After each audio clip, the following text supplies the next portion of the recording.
بسم اللہ الرحمن الرحیم۔ اہل بدعت رضاخانیوں کا ہمیشہ یہی کردار رہا ہے، ہمیشہ یہی عادت رہی ہے کہ وہ اکابرین متقدمین اہل سنت والجماعت کو ہمیشہ اپنے کھاتے میں ڈالتے ہیں کہ یہ ہمارا تھا، فلاں بھی ہمارا تھا۔ اس کا مطلب یہ ہے کہ رضاخانی تھا، بریلوی تھا۔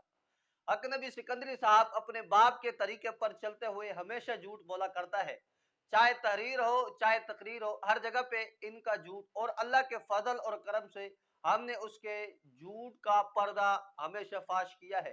اکابرین اہل سنت والجماعت علماء دیوبند کے نقش قدم پہ چلتے ہوئے الحمدللہ جس طرح ابن شیر خدا مولانا مرتضی حسن چاند پوری رحمہ اللہ نے احمد رضا خان فضلہ سرکار کو ہمیشہ اس کا آئینہ دکھایا، بحمداللہ تعالی ہم نے بھی حق نبی سکندری صاحب اور عبد الرحیم شر کو اپنی کتب کے حوالے سے ان کو آئینہ دکھایا کہ تمہارے یہ تمہاری کتابوں میں یہ باتیں ہیں۔ بہرحال اس نے ایک جھوٹ بولا۔ اب ایک جلسے کے اندر اس سے سوال ہوتا ہے کہ شاہ ولی اللہ محدث دہلوی رحمہ اللہ کون تھے؟ تو اس نے کہا کہ جی وہ سنی تھے، مطلب یہ ہے کہ وہ بریلوی تھے۔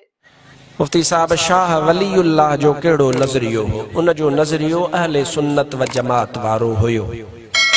شاہ ولی اللہ ہندوستان جو عالم۔ سنی تھے اس معنی میں کہ بریلوی تھے بالکل غلط ہے۔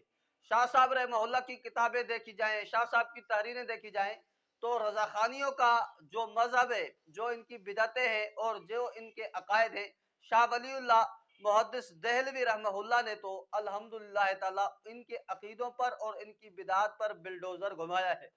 شاہ ولی اللہ محدث دہلوی رحمہ اللہ کو اس نے اپنے کھاتے میں ڈالتے ہوئے کہا کہ شاہ ولی اللہ ہمارا تھا۔ اب آئیے آتے ہیں ان کے اکابر سے پوچھتے ہیں کہ کیا شاہ ولی اللہ بریلوی تھے؟ جبکہ تاریخ مکمل وہابیہ جو انہوں نے لکھی ہے، بریلویوں کی طرف سے لکھی گئی ہے، اس پہ عبد الرحیم شر صاحب تقریر لکھتے ہوئے عبد الرحیم شر صاحب کی اس پہ تقریر، یعنی اس کا جو باب ہے، اجنبی کا باب ہے، اس پہ تائید کرتے ہوئے نظر آتے ہیں۔ اس کے اندر لکھا ہوا صاف صراحت کے ساتھ موجود ہے کہ شاہ ولی اللہ محدث دہلوی رحمہ اللہ پر وہابیت کے اثر تھے، وہابیت کے جراثیم تھے۔ مطلب یہ کہ شاہ ولی اللہ محدث دہلوی رحمہ اللہ دیوبندیت سے متاثر ہو گئے تھے۔ جبکہ دوسری انہی کی کتاب احمد رضا کا جو المیزان نمبر شائع ہوا ہے، المیزان احمد رضا نمبر، اس کے اندر بھی صاف لکھا ہوا ہے کہ سعودیہ سے ہندوستان کے اندر وہابیت کو لانے والا یہ شاہ ولی اللہ محدث دہلوی رحمہ اللہ تھا۔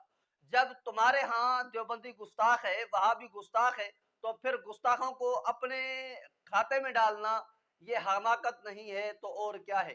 نمبر 2، شاہ ولی اللہ محدث دہلوی رحمہ اللہ کو جب حق نبی صاحب تمہارے بڑوں نے لکھا وہابی تھا، تو پھر تو کس منہ سے کہہ رہا ہے کہ وہ ہمارا تھا یعنی سنی تھا؟ اب حق نبی سکندری صاحب کے جھوٹ کا تو ہو گیا پردہ فاش، اور انشاءاللہ الرحمن زندگی کی آخری سانس تک انشاءاللہ الرحمن بدعتیوں کے جھوٹ بے نقاب کرتے رہیں گے۔ وما علینا الا البلاغ۔